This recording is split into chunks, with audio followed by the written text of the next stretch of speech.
We know that hearing these words from us won't be enough to make you remember it and believe it fully, because you've been picking up things along your vibrational trail. You didn't learn to not like yourself the first time someone didn't like you. You protested. The first time someone said you were bad, you knew they were wrong. You tried to convince them otherwise, and had they not been bigger, you would have won.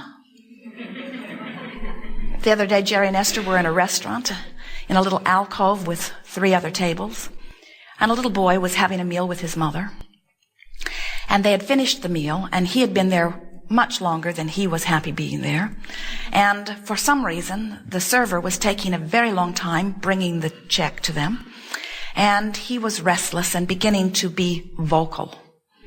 And his mother, who was aware of the close proximity to other people, kept hushing him, but it was not working. And finally, she said to him, "You are a very bad boy." And he protested with a volume that everyone in the restaurant could hear, "Me not bad." And he meant it. He knows he is not bad, and it is so uncomfortable when his mother, who he wants to believe, is so wrong about something that he is so sure about. She did not believe him, however, because she has been practicing those thoughts much longer than he. She was certain that he was bad, and she was also certain that everyone around there would agree with her. So Esther turned to her and said, "I have to agree with your little one. I think he is an angel. In fact, there are not words to describe the goodness that he is." And the little boy looked at Esther, and he smiled from inside out. His new friend who understood and saw him as he knew he was. And his mother, who wants with all of her heart to believe that, and was really more concerned about what other people thought anyway, went along with it. And then a man at another table chimed in. He agreed too. "I've been enjoying him also," he said. And then the tardy waiter came with the check and had 2 pieces of candy, which she offered to the little one. And he reached with his little hands for the candy, so excited to have it, when his mother snatched them back and gave them back to the server and said, "No, he can't have candy." And then the man across the aisle reached into his pocket and pulled out a coin, a large coin, and handed it to the little boy. And he took it with such satisfaction. It was an interesting thing to watch this battle. It was not a battle of good and evil. It was a battle of believing in one's goodness or not believing in one's goodness. It doesn't take too much of hanging around with people you trust. You know, the ones that give you the food, the ones who seem to be the vortex through which your sustenance flows.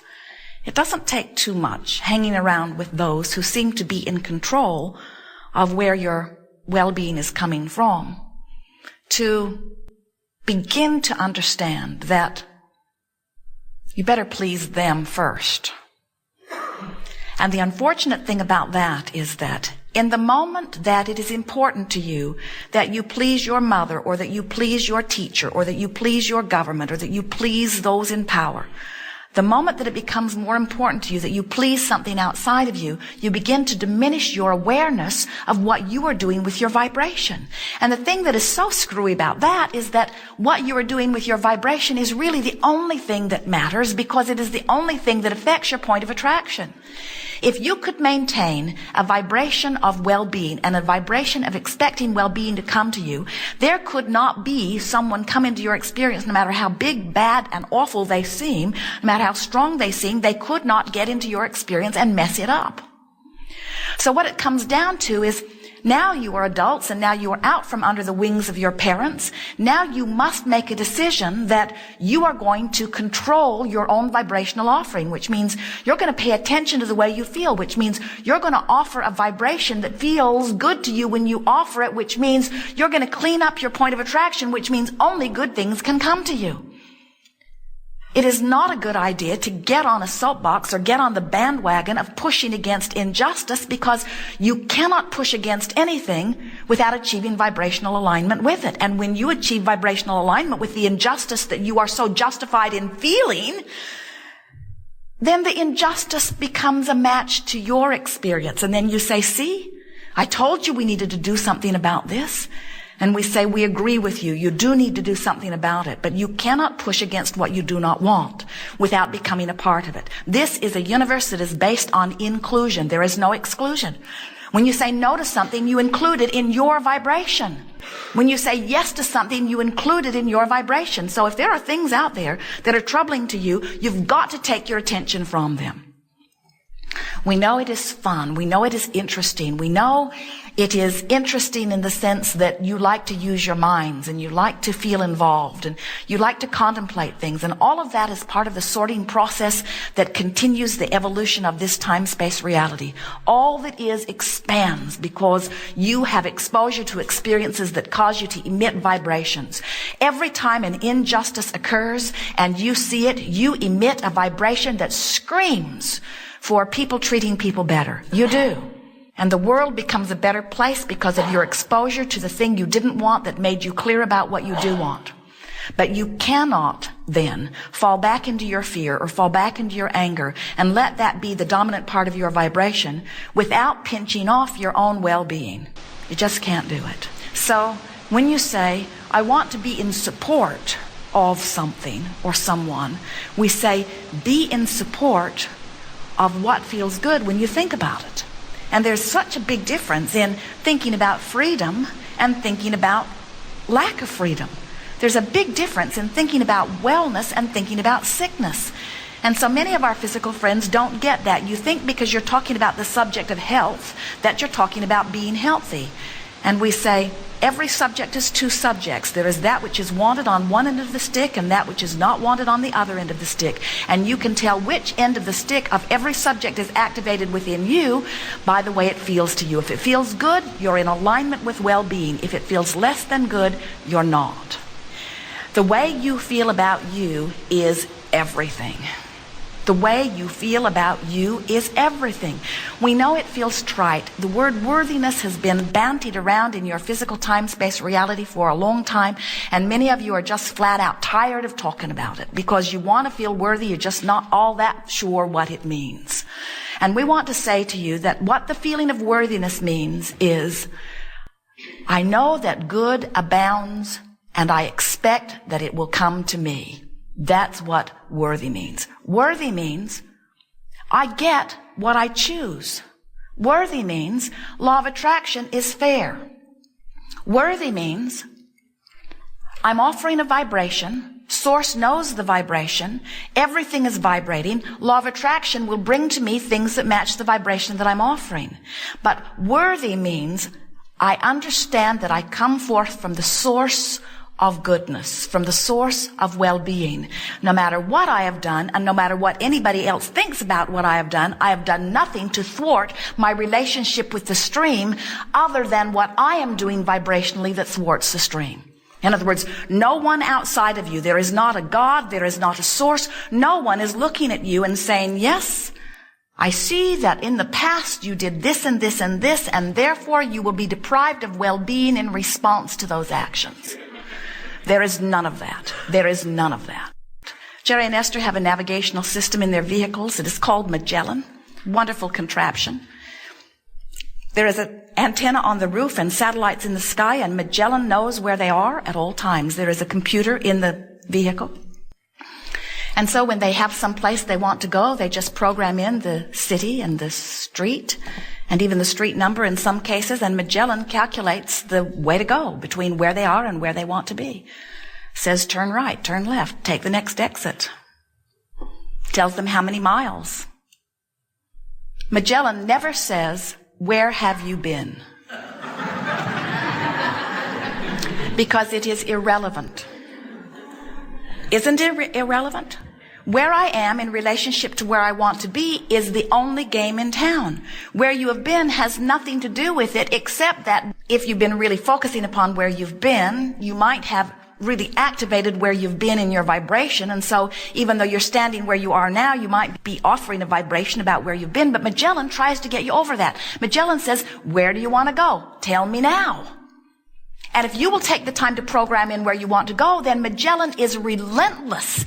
If you take a detour, Magellan will say, please proceed to the highlighted route.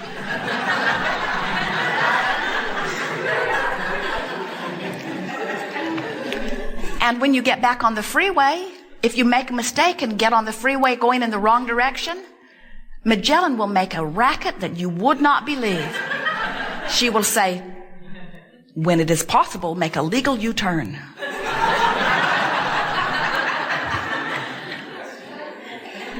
We say she, it is a woman's voice. The man's voice was far too bossy. You have a guidance system within you that works exactly the same way. You can feel when you are moving in the wrong direction. But you know, if you've practiced feeling good, you can tell when you dip into a thought that takes you away from that. The better you feel, the more of the time, then the more sensitive you are to any dip in vibration. If you're running around feeling pretty ornery most of the time, then you may be receiving all kinds of warning that you cannot hear. Not warning in the sense that something terrible will happen, but guidance in the sense that you could be making a better choice right now. Jerry and Esther are staying at a recreational vehicle park in Malibu. Lovely place that overlooks the ocean and Cher's house.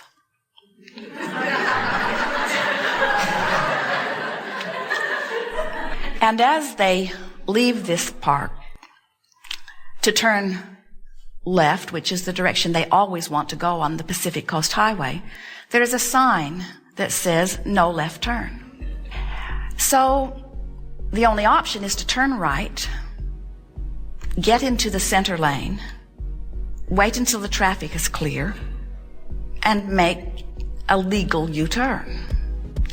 Which is fine when they are in their car, but when they are in their motor coach, it is extremely inconvenient. They have to go a long ways in the wrong direction before they can turn around. So Esther has never been very pleased with the sign. So each time she comes to the foot of the hill, she always says to Jerry, and he always agrees because he is such a wise man.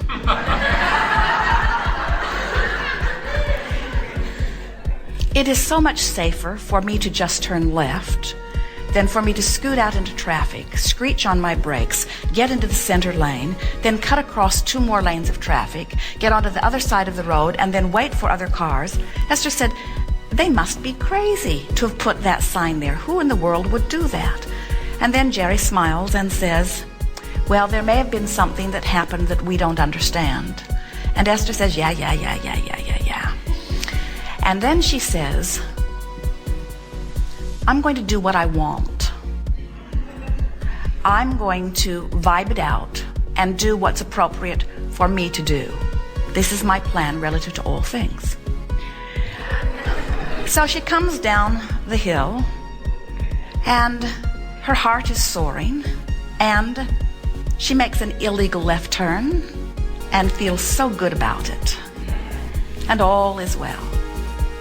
And then the next day she comes down the hill, feeling really, really good, thinks about making a left turn, decides against it, makes her right turn, and just as she is about to make her left turn, the police car comes by, and Esther smiles and says, hello. My guidance always lets me know where you are. And then she says to Jerry, it is interesting. When my heart is soaring, I can feel the dip in my guidance enough to know. In other words, Esther said, I knew what to do. When I thought about doing what I have been doing and what I've taken glee in doing, it didn't feel good, so I didn't do it. Now, there are those who may be upset at Abraham's delight at Esther getting away with breaking a traffic law. But we want to say to you, if you have decided that you will be one that keeps all of their rules, you're going to be very busy.